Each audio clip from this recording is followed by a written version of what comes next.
اللهم ارحمنا بالقرآن واجعله لنا إماما ونورا وهدى ورحمة. اللهم ذكرنا منه ما نسينا وعلمنا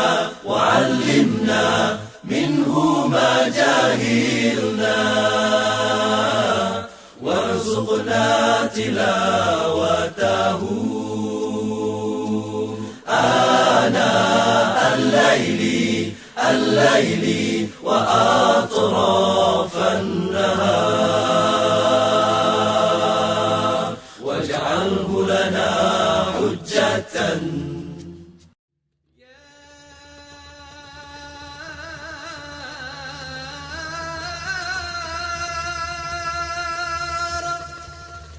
يا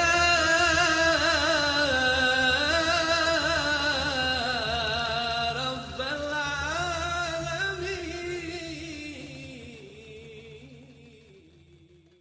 Assalamualaikum warahmatullahi wabarakatuh. Bismillahirrahmanirrahim. Alhamdulillahirabbil alamin.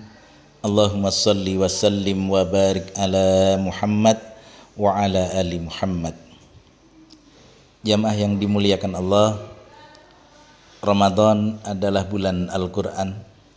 Karena itu hendaknya sebagai seorang muslim kita memberikan porsi dan perhatian yang lebih terhadap Al-Quran, khususnya di bulan ini. Mengenai keutamaan membaca Al-Quran, Allah subhanahu wa ta'ala berfirman, sesungguhnya orang-orang yang selalu membaca kitab Allah dan mendirikan salat dan menafkahkan sebagian dari rizki yang kami berikan kepada mereka dengan diam-diam dan terang-terangan, mereka itu mengharapkan perniagaan yang tidak akan merugi, agar Allah menyempurnakan kepada mereka pahala mereka dan menambah kepada mereka dari karunia-Nya. Sesungguhnya Allah Maha Pengampun lagi Maha Mensyukuri.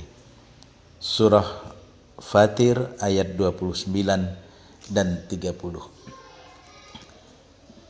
Syekh Ibnu Utsaimin menjelaskan bahwa membaca kitab Allah ada dua macam. Yang pertama, membaca hukmiyah, yakni membenarkan berita-berita yang ada dan melaksanakan hukumnya dengan menjalankan perintahnya dan menjauhi larangannya. Yang kedua, membaca lafziyah, yakni membaca lafadznya. Dan ini telah datang nas-nas yang cukup banyak yang menjelaskan tentang keutamaan membaca Al-Quran, baik secara umum isi Al-Quran maupun surah-surah tertentu, bahkan ayat-ayat tertentu. Jamaah yang dimuliakan Allah, pada kurma manis kali ini insyaallah akan saya sampaikan beberapa keutamaan membaca Al-Quran. Yang pertama, sebaik-baik manusia adalah orang yang belajar Al-Quran dan mengajarkan Al-Quran. Rasulullah sallallahu alaihi wasallam bersabda, khairukum man ta'allamal Qur'an wa 'allamahu. Sebaik-baik kalian adalah orang yang belajar Al-Quran dan mengajarkannya. Hadis riwayat Bukhari. Hal ini dikarenakan Al-Quran adalah firman Allah Rabbul Alamin. Al-Quran merupakan ilmu yang paling utama dan paling mulia. Oleh karena itu, orang yang mempelajari dan mengajarkannya adalah orang yang terbaik di sisi Allah. Mudah-mudahan kita termasuk hamba-hamba Allah yang berpredikat terbaik di sisi Allah. Yang kedua, Al-Quran adalah sebaik-baik ucapan. Allah berfirman, Allahu nazzala ahsanal hadisi kitaban mutasyabihan masaniya taksa'irru minhu juludul ladzina yakhshawna rabbahum summa talinu juluduhum wa qulubuhum ila dzikrillah. Dzalika hudallah yahdi bihi may yasha wa may yudlilillahu fama lahu min had. Allah telah menurunkan perkataan yang paling baik, yaitu Al-Quran, yang serupa ayat-ayatnya lagi berulang-ulang. Gemetar karenanya kulit orang-orang yang takut kepada Tuhannya, kemudian menjadi tenang kulit dan hati mereka ketika mengingat Allah. Itulah petunjuk Allah. Dengan kitab itu Dia memberi petunjuk kepada siapa yang Dia kehendaki, dan barang siapa yang disesatkan Allah, maka tidak seorang pun yang dapat memberi petunjuk. Dan Rasulullah sallallahu alaihi wasallam bersabda, "Amma ba'du, sesungguhnya sebaik-baik ucapan adalah kitab Allah, sebaik-baik petunjuk adalah petunjuk Muhammad sallallahu alaihi wasallam, dan seburuk-buruk urusan adalah perbuatan yang diada-adakan dalam agama, dan semua bid'ah adalah sesat." Hadis riwayat Muslim. Imam Syafi'i dan ulama lainnya berpendapat bahwa membaca Al-Quran merupakan zikir yang paling utama. Yang ketiga, orang yang mahir membaca Al-Quran akan bersama para malaikat, sebagaimana sabda Rasulullah sallallahu alaihi wasallam, orang yang lancar membaca Al-Quran akan bersama para malaikat utusan yang mulia lagi berbakti. Sedangkan orang yang membaca Al-Quran dengan tersendat-sendat lagi berat, maka ia akan mendapatkan 2 pahala. Hadis riwayat Imam Muslim. Jamaah yang dimuliakan Allah, orang yang tersendat-sendat dalam membaca Al-Quran mendapatkan 2 pahala. Yang pertama, pahala dari hasil dia membaca Al-Quran, dan yang kedua, karena telah bersusah payah untuk bisa membaca Al-Quran. Yang keempat, orang yang membaca Al-Quran diibaratkan seperti buah utrujah yang luarnya wangi dan dalamnya manis. Rasulullah sallallahu alaihi wasallam bersabda, perumpamaan orang mukmin yang membaca Al-Quran adalah seperti buah utrujah. Aromanya wangi dan rasanya enak. Sedangkan orang mukmin yang tidak membaca Al-Quran adalah seperti buah kurma. Tidak ada wanginya, namun rasanya manis. Sedangkan orang munafik yang membaca Al-Quran adalah seperti tumbuhan roihanah. Aromanya wangi, namun rasanya pahit. Sedangkan orang munafik yang tidak membaca Al-Quran seperti tumbuhan handhalah. Tidak ada harum wanginya dan rasanya pun pahit. Hadis riwayat Imam Bukhari dan Imam Muslim. Yang kelima, jamaah yang dimuliakan Allah, Al-Quran akan memberi syafaat kepada para pembacanya. Rasulullah sallallahu alaihi wasallam bersabda, "Iqra'ul Qur'an fa innahu ya'ti yaumal qiyamati safi'an li ashabih." Bacalah Al-Quran, karena ia akan datang pada hari kiamat memberikan syafaat kepada para pembacanya. Hadis riwayat Imam Muslim. Yang keenam, membaca 1 atau 2 ayat Al-Quran lebih baik daripada memperoleh 1 atau 2 ekor onta yang besar. Rasulullah sallallahu alaihi wasallam pernah bersabda kepada para sahabat, "Siapakah di antara kalian yang suka berangkat pagi hari ke Bathan atau Akik dan pulangnya membawa 2 onta yang besar punuknya tanpa melakukan dosa dan memutuskan tali silaturahim? Para sahabat radhiyallahu anhum menjawab, "Wahai Rasulullah sallallahu alaihi wasallam, kami suka akan hal tersebut." Lalu beliau bersabda, "Tidak adakah salah seorang di antara kalian yang pergi ke masjid lalu ia belajar atau membaca 2 ayat Al-Quran? Yang sesungguhnya hal itu lebih baik daripada memperoleh 2 ekor onta. 3 ayat lebih baik daripada 3 ekor onta. 4 ayat lebih baik daripada 4 ekor onta. Dan jika lebih, sesuai jumlah itu dari beberapa ekor onta." Hadis riwayat Imam Muslim. Jamaah yang dimuliakan Allah, keutamaan yang ketujuh dari membaca Al-Quran, rahmat dan ketentraman akan turun ketika berkumpul membaca Al-Quran.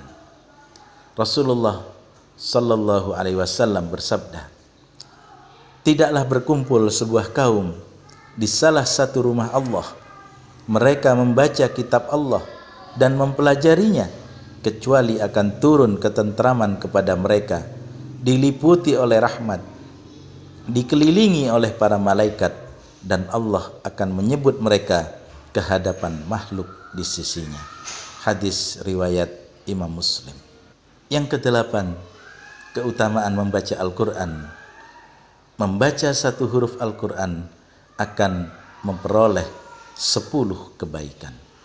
Rasulullah sallallahu alaihi wasallam bersabda, "Barang siapa yang membaca 1 huruf dari kitab Allah, maka ia akan mendapatkan 1 kebaikan dengan huruf itu, dan 1 kebaikan akan dilipat gandakan menjadi 10. Aku tidaklah mengatakan alif, lam, mim itu 1 huruf, tetapi alif 1 huruf, lam 1 huruf, dan mim 1 huruf." Hadis riwayat Imam At-Tirmidzi. Yang kesembilan, Al-Quran merupakan tali Allah. Ali bin Abi Thalib radhiyallahu an berkata, "Al-Quran adalah kitabullah. Di dalamnya terdapat berita generasi sebelum kalian, berita yang akan terjadi setelah kalian, dan sebagai hukum di antara kalian. Al-Quran adalah keputusan yang serius, bukan main-main. Barang siapa meninggalkannya dengan sombong, pasti akan dibinasakan oleh Allah. Barang siapa yang mencari petunjuk kepada selain Al-Quran, pasti akan disesatkan oleh Allah. Dialah tali Allah yang kokoh, peringatan yang bijaksana, dan jalan yang lurus. Dengan Al-Quran, hawa nafsu tidak akan menyeleweng dan lisan tidak akan rancu. Para ulama tidak akan merasa cukup dalam membacanya dan mempelajarinya. Al-Quran tidak akan usang karena banyak pengulangan, dan tidak akan habis keajaibannya. Dialah Al-Quran, di mana jin tidak berhenti mendengarkannya, sehingga mereka mengatakan, "Sungguh kami mendengar Al-Quran yang penuh keajaiban, menunjukkan ke jalan yang lurus. Maka kami beriman kepadanya." Barang siapa yang berkata dengannya pasti benar. Barang siapa beramal dengannya pasti diberi pahala. Barang siapa yang berhukum dengannya pastilah adil. Dan barang siapa mengajak kepadanya pastilah ditunjuki ke jalan yang lurus. Subhanallah, la haula wa la quwata illa billahil aliyyil azim. Yang ke-10, pembaca Al-Quran akan ditinggikan derajatnya. Rasulullah sallallahu alaihi wasallam bersabda, akan dikatakan kepada pembaca Al-Quran, "Bacalah dan naiklah ke derajat yang tinggi, serta tartilkanlah sebagaimana kamu mentartilkannya ketika di dunia, karena kedudukanmu pada akhir ayat yang kamu baca." Hadis hasan sahih riwayat Imam At-Tirmidzi. Dan yang ke-11, dengan Al-Quran Allah akan meninggikan suatu kaum, dan dengannya pula Allah akan merendahkan satu kaum. Rasulullah sallallahu alaihi wasallam bersabda, sesungguhnya Allah meninggikan suatu kaum karena Al-Quran dan merendahkan juga karena Al-Quran ini. Hadis riwayat Imam Muslim. Yakni bagi orang yang mempelajari Al-Quran dan mengamalkan isinya, maka Allah akan meninggikan derajatnya. Dan sebaliknya, bagi orang yang mengetahui namun malah mengingkarinya, maka Allah akan merendahkannya. Na'udzubillah summa na'udzubillah min dalik. Keutamaan membaca Al-Quran yang ke-12. Orang yang membaca Al-Quran secara terang-terangan seperti bersedekah secara terang-terangan. Rasulullah sallallahu alaihi wasallam bersabda, "Al-jahiru bil Qur'an kal jahiri bis shadaqah wal musirru bil Qur'an kal musirri bis shadaqah." Orang yang membaca Al-Quran terang-terangan seperti orang yang bersedekah secara terang-terangan, dan orang yang membaca Al-Quran secara tersembunyi seperti orang yang bersedekah secara tersembunyi. Hadis riwayat Imam Abu Dawud, At-Tirmidzi dan An-Nasa'i. Oleh karena itu, bagi kita yang khawatir riya, lebih utama membaca Al-Quran secara sembunyi. Namun jika tidak khawatir akan timbul riya tersebut, maka lebih utama membaca Al-Quran secara terang-terangan. Jamaah yang dimuliakan Allah. Dan yang terakhir, keutamaan dari para pembaca Al-Quran, khususnya para penghafal Al-Quran, akan dimuliakan oleh Islam. Di antara bentuk permuliaan Islam kepada mereka yang menghafal Al-Quran adalah mereka yang lebih berhak diangkat untuk menjadi imam. Rasulullah sallallahu alaihi wasallam bersabda, hendaknya yang mengimami suatu kaum itu orang yang paling banyak hafalannya terhadap kitab Allah. Jika mereka sama dalam hafalan, maka yang lebih mengetahui tentang sunnah. Jika mereka sama dalam pengetahuannya tentang sunnah, maka yang paling terdepan hijrahnya. Dan jika mereka sama dalam hijrahnya, maka yang paling terdepan masuk Islamnya. Dalam riwayat yang lain disebutkan yang paling tua usianya. Janganlah seorang mengimami orang lain dalam wilayah kekuasaannya, dan janganlah ia duduk di tempat istimewa yang ada di rumah orang lain kecuali dengan izinnya. Hadis riwayat Imam Muslim. Yang kedua, para penghafal Al-Quran, mereka lebih didahulukan dimasukkan ke dalam liang lahat jika banyak orang yang meninggal. Pada saat perang Uhud, banyak para sahabat Rasulullah sallallahu alaihi wasallam yang gugur syahid. Oleh karena itu, Rasulullah sallallahu alaihi wasallam memerintahkan agar yang lebih didahulukan dimasukkan ke liang lahat adalah para penghafal Al-Quran. Yang ketiga, berhak mendapatkan penghormatan di masyarakat. Oleh karena itu, di zaman Umar bin Khattab radhiyallahu an, para penghafal Al-Quran duduk di majelis musyawarah beliau. Dan yang keempat, berhak diangkat menjadi pimpinan safar. Imam Tirmidzi meriwayatkan dan dia menghasankannya bahwa Rasulullah sallallahu alaihi wasallam pernah mengirim utusan beberapa orang, lalu beliau meminta masing-masing untuk membacakan Al-Quran. Maka mereka pun membacakan Al-Quran. Ketika itu ada anak muda yang ternyata lebih banyak hafalannya.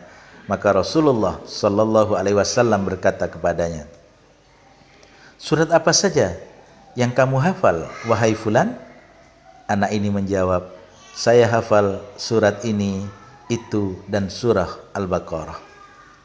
Lalu Rasulullah sallallahu alaihi wasallam bersabda, "Apakah kamu hafal surah Al-Baqarah?" Ia menjawab, "Iya."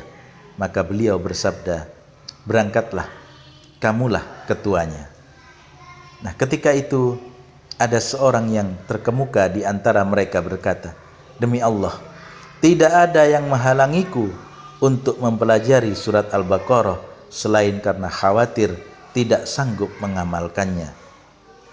Maka Rasulullah Sallallahu Alaihi Wasallam bersabda, pelajarilah Al-Quran dan bacalah, karena perumpamaan Al-Quran bagi orang yang mempelajarinya kemudian membacanya seperti kantong yang penuh dengan minyak wangi, di mana wanginya semerbak ke setiap tempat. Dan perumpamaan orang yang mempelajari Al-Quran kemudian dia tidur, artinya tidak mengamalkannya, padahal Al-Quran ada di hatinya, seperti kantong yang berisi minyak wangi namun tetap dalam keadaan terikat. Dan keutamaan Al-Quran yang terakhir adalah tanda cinta kita kepada Allah adalah dengan mencintai Al-Quran. Ibnu Mas'ud radhiyallahu an berkata, barang siapa yang ingin dicintai Allah dan Rasulnya, maka perhatikanlah, jika ia mencintai Al-Quran, berarti ia mencintai Allah dan Rasulnya. Hadis riwayat Imam At-Tabrani dengan isnad di mana para perawinya siqah. Utsman bin Affan radhiyallahu an berkata, kalau sekiranya hati kita bersih, tentu tidak akan kenyang untuk membaca kitabullah. Mudah-mudahan jamaah yang dimuliakan Allah, kita semua termasuk para ahli Quran, hamba-hamba Allah yang rajin membaca Al-Quran, rajin mempelajari Al-Quran, rajin mengamalkan isi Al-Quran, dan rajin pula untuk mendakwahkan Al-Quran, khususnya di bulan Ramadan ini dan lebih-lebih pada 11 bulan yang akan datang. Demikianlah yang bisa kami sampaikan, mudah-mudahan menambah ilmu dan bermanfaat untuk meningkatkan keimanan dan Islam kita. Billahi taufiq wal hidayah. Assalamualaikum warahmatullahi wabarakatuh. Saudaramu Anwar Lutfi di bumi Sumeneb, Madura.